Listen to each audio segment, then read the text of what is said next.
আরজি করে ডাক্তারি পড়ুয়ারা বারবার বলেছেন রাজনীতি তারা চান না।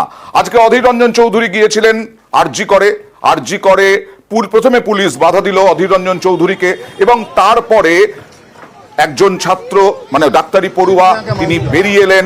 তিনি বেরিয়ে এসে অধীর রঞ্জন চৌধুরীর সঙ্গে কথা বললেন, হাত জোড় করে অনুরোধ করলেন যাতে রাজনীতিকরা এর মধ্যে না ঢোকেন।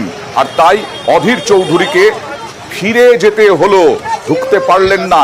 এর আগেও বেশ কয়েকজনকে ফিরে যেতে হয়েছে, সেরকমই অধীর চৌধুরীকেও ফিরে যেতে হলো। অধীর চৌধুরী কি বললেন দেখুন।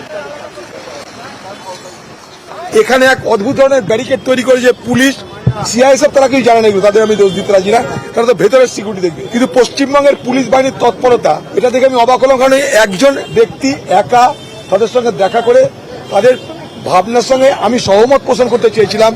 This is nothing but to express my solidarity with them. ঠিক আছে, তাদের মধ্যে একজন এসে বলল যে আমাদের দরকার হয়, কোনো অসুবিধা নেই আমার, তাদেরকে তো জানালাম কমসে কম আমি এসেছি, এইটুকু আমার কাছে যথেষ্ট।